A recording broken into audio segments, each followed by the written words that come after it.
Hello, good morning. You're watching Business Plus. I'm Shweta Kothari. We're bringing you stories from the world of business, policy and economy. First up, let's begin with headlines.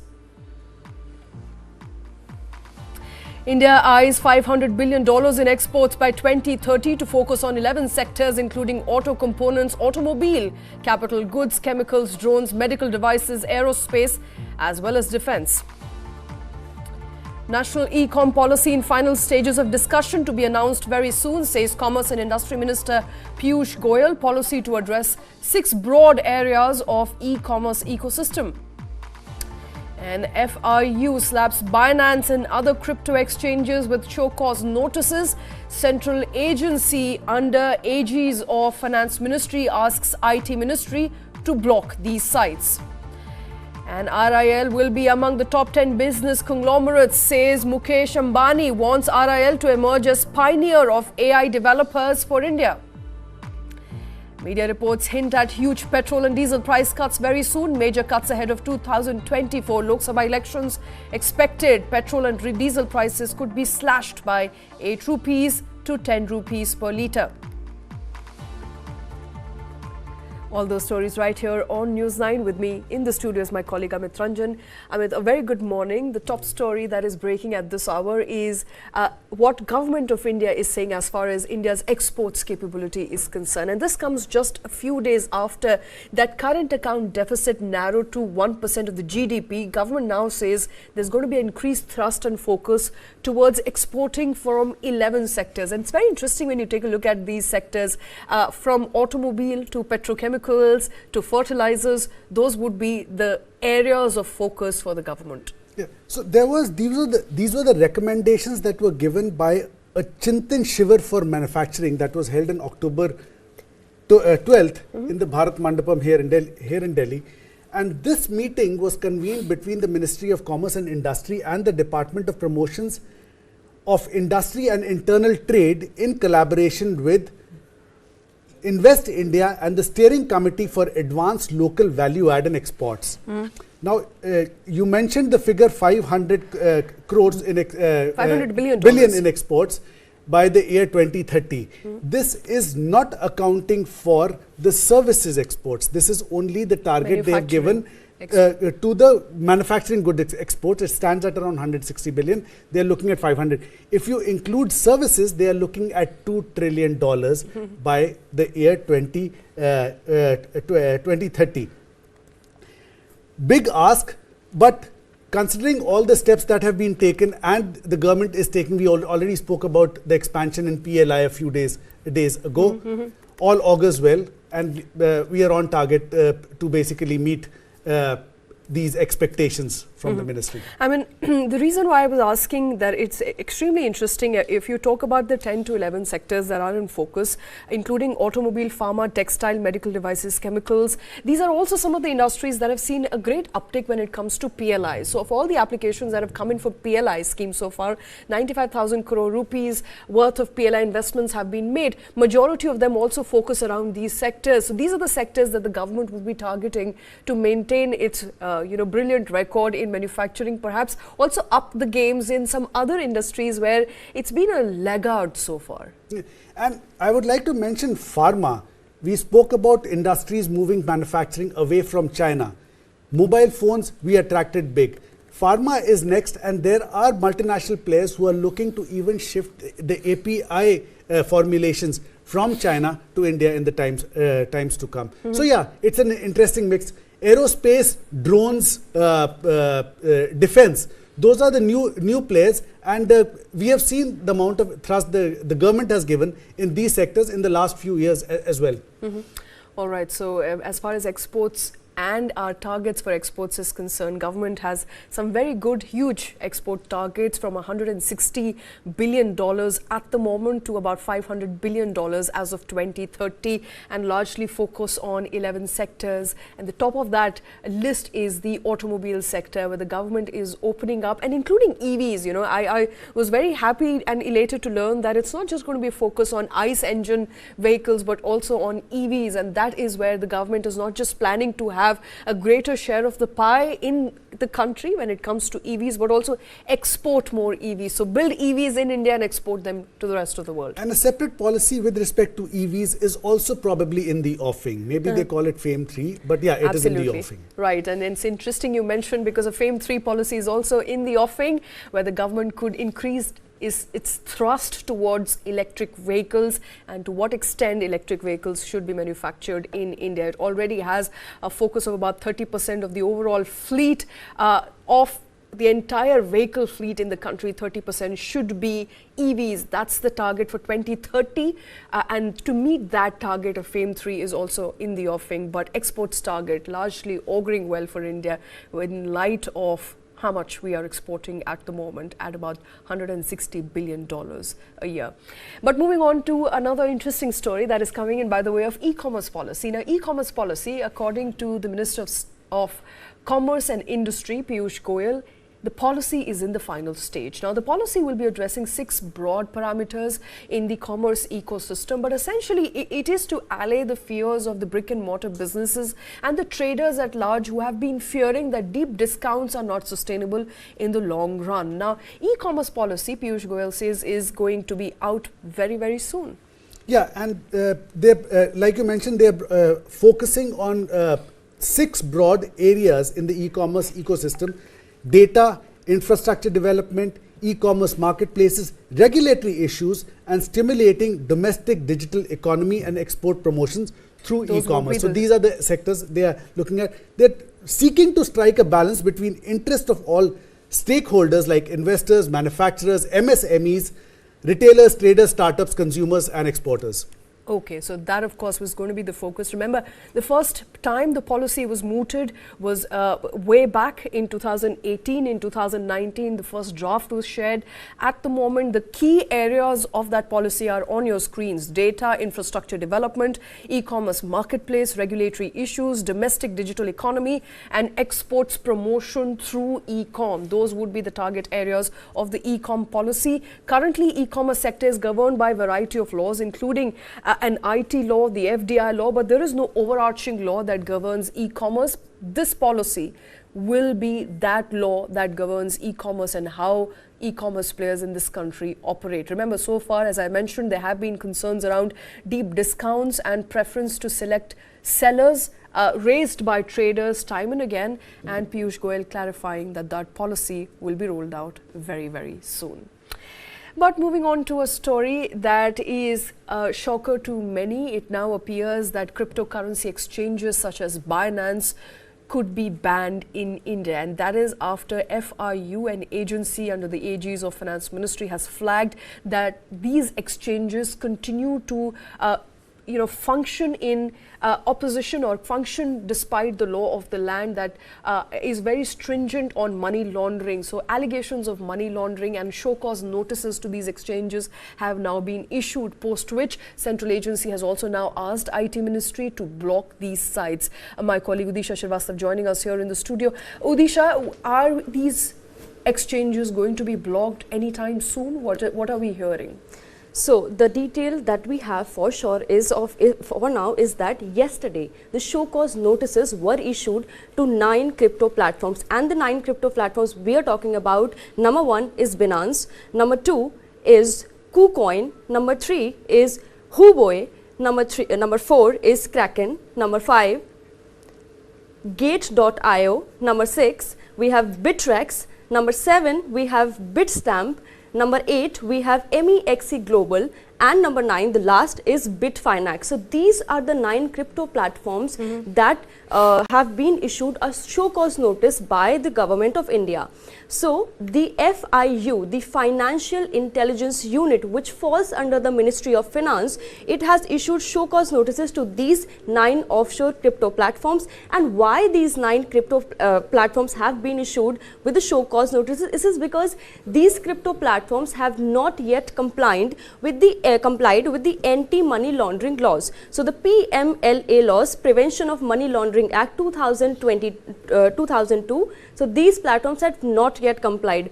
So what is FIU, Financial Intelligence Unit India, is saying that these platforms, because they have not complied with the law, they are operating illegally in the country. So that is what is coming in. And the FIU has also asked MeitY, the Ministry of Electronics and Information Technology, to block the URLs of these 9 offshore crypto entities, because as I mentioned earlier, because these entities are required to be registered as reporting entities under the provisions of PMLA 2022 law.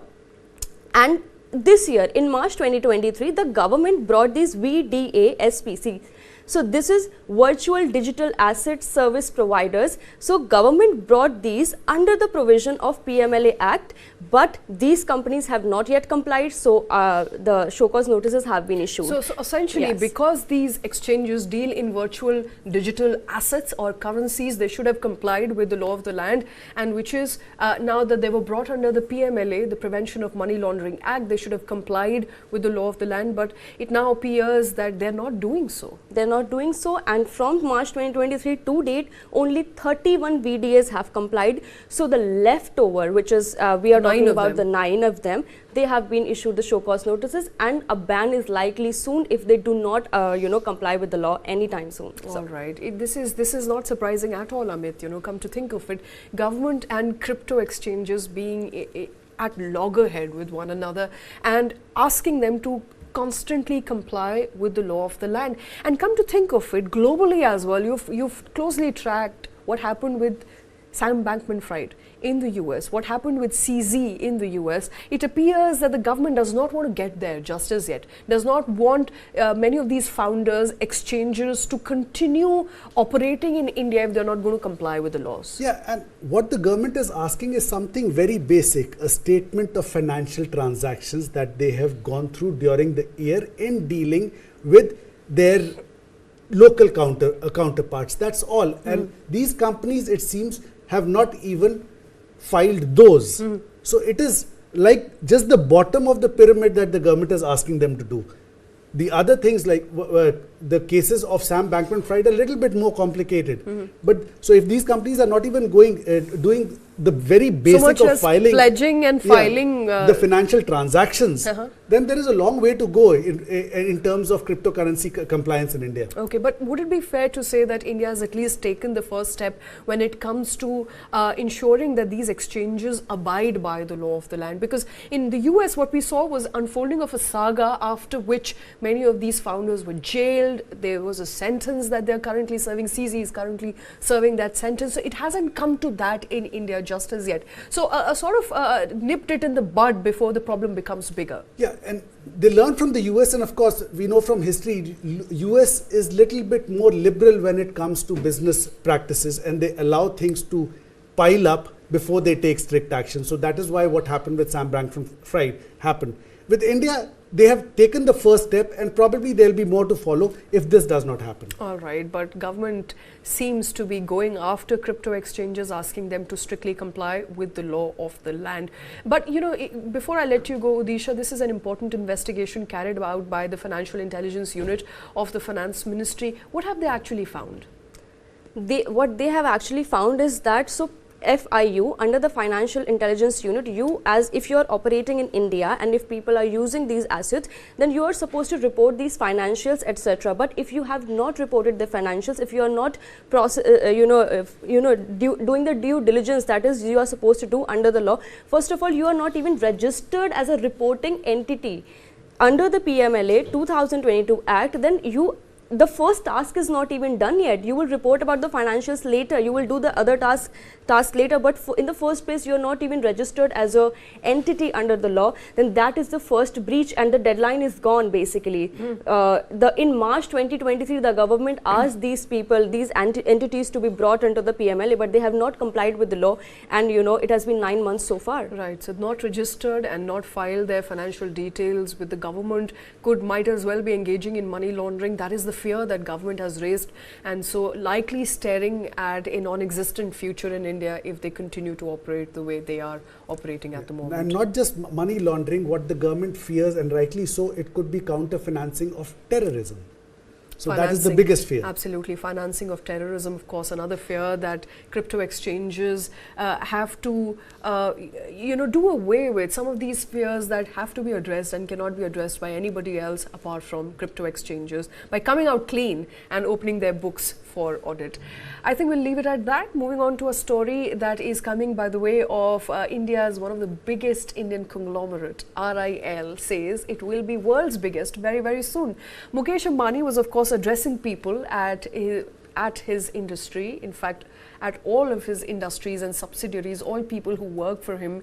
In his New Year's Day message, he talked about the thrust for AI, how one cannot be complacent while working for RIL, Reliance in general, because the world is moving at a very, very fast clip, and also talked about the mega plans he has for RIL. Udisha, what stood out? What stood out was that, first, the timeline. So yesterday it was the family day of RIL, and it was also the birth anniversary of the founder of the organization, the Dhirubhai Ambani person, right? So what stood out was that it is about the dreams of Reliance, basically, the conglomerate, the oil to telecom operator, the conglomerate is also looking to expand into the field of artificial intelligence, right? Data protection, data in general, if we talk about. So Mukesh Ambani said that Reliance will be amongst world's top 10 conglomerates in the coming future. So definitely there is no timeline that has been given yet, that this is the timeline in that the company has said, but that is the aspiration we are talking about, that the company will be amongst world's top 10 conglomerates.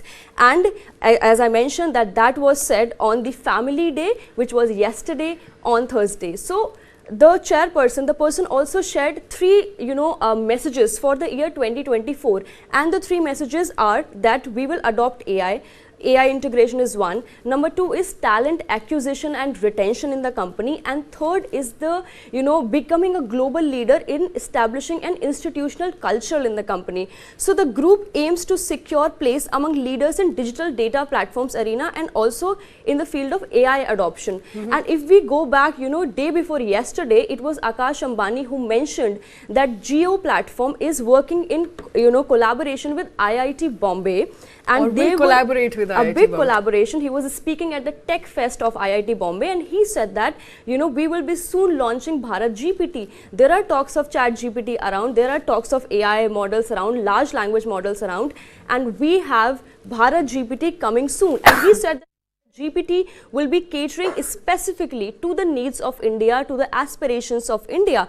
So the three messages, as I had already talked about, are these of Mukesh Ambani. Coming back to the AI part, if we say, we want to take this moment to talk briefly on the AI dreams. Not just for Reliance, but also from India, for India specifically, because a talk of a Bharat GPT is extremely exciting. And for the first time, we heard this day before yesterday when Mukesh Ambani was speaking at IIT Bombay, as you rightly mentioned. He talked about a potential collaboration and potential version of a Chat GPT-like system within India. That is extremely exciting. It is definitely very exciting, because when we are talking about Chat GPT, we are talking about it on a global level. We are not talking about an AI development that is homegrown, that is indigenous to India. Now, Bharat GPT, the name also suggests that this is something that is going to cater to the people of India and everything. And introducing the AI, introducing AI across sectors. So not just Reliance is looking at the, vertical integration of AI, but it is also looking at the horizontal integration of AI across all its sectors and everything. And one interesting comment that stood out for me from what Mukesh Ambani mentioned was that AI is not just artificial intelligence. For him, AI means all included, which means that the integration of AI will be horizontally, vertically across all spaces, because AI is gonna, as a point, taking his code, that AI is gonna consume everything. So might as well that the company jumps into the pool and get as much as possible into the AI field. Absolutely, may not be taking the first movers advantage. I don't think we have in India just as yet, but hopefully planning to integrate AI into everything Reliance. India has been on ground on the mark zero when it comes to large language models. India has been on top of the table when it comes to developing on the platforms, but developing a platform itself which is the space of large language models. If India can do that, it will be a big jump. And what bigger name than a Reliance to be Reliance attached to it, or Reliance to do it, perhaps develop a large language model for India. But I think the message is loud and clear from Reliance family at the moment. AI is going to be at the center of everything Reliance in days and months to come, and integration of AI into workforce is what Reliance will be looking at. Remember, Mukesh Ambani was speaking at the Family Day of Reliance. Also, it was his annual New Year's message. It was the Family Day because it was the birthday of Dhirubhai Ambani yesterday. Mukesh Ambani there detailing all his plans for Reliance in the years to come. Thank you very much, Adisha, with all those details. Thank you for joining us here. But before we close this bulletin, another interesting, important story coming in by the way of a announcement that could come likely. According to media reports, there is a conversation, a proposal within the Petroleum Ministry to cut prices of diesel as well as petrol by 10 rupees and 8 rupees respectively. So petrol and diesel prices could come down by 8 rupees to 10 rupees per litre in days and months to come. Now, currently, the proposal has been drafted by Petroleum Ministry. It is being reported that it is under consideration of Finance Ministry, post which it will go to Prime Minister's office, and if it gets a nod right before the end of calendar year 2023, there could be a cut in petrol and diesel prices. Now, the cheers are expected to bring in some sort of relief to common people out there. Remember, this is right ahead of the general elections of 2024, so it is going to pump up the possibility of government ensuring that the prices of an essential item like a petrol or a diesel remains stable in days and months to come. Now, we do know that the last time excise duty was cut was about 2 years ago, when both petrol and diesel were made cheaper by 6 rupees and 8 rupees respectively. We don't know if it's going to be in the same range, but the expectation is that both petrol and diesel prices could be cut down by 8 to 10 rupees respectively. This is huge. If it does happen, 8 to 10 rupees is going to be a major relief to consumers. Retail inflation in the last few months has gone up by as much as 5.55%. So this is another step the government needs to take to curtail, dampen basically the retail inflation that has been going up. And now, you know, it's also interesting to point out both petrol and diesel prices in the past couple of days have hovered around 100 to 110 rupees a litre, which is extremely high. But there's been a huge volatility in petrol and diesel and crude oil prices that has not been passed on to consumers. Perhaps a buffer that many of your oil marketing companies have been building over time. So we don't know whether government is going to ask these companies, oil marketing companies, to also perhaps take a cut in their margins and pass on some of that benefit, or whether it's going to be an excise duty cut. They're meeting with all of them. That's what the report states. So I believe it is going to be a two-way process. A little bit of cut will have to come from the oil marketing companies as well. All right. So the three big government-run oil marketing companies, IOC, BPCL, HPCL, have also been asked to, who booked, remember, major profits, have also been asked to cut a little bit of their margins. We don't know whether it's going to be an excise duty cut or whether petroleum companies would be asked to cut their margins. But news reports now suggesting that petrol and diesel prices could be cut down substantially, bringing cheers to people right ahead of 2024. But with that, it's a wrap on the show.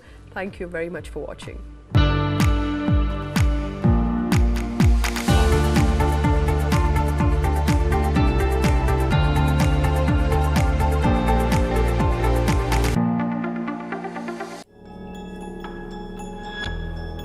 Since the last 2 years, Khalistani terror groups are threatening Indian diplomats in Canada, US, UK and Australia.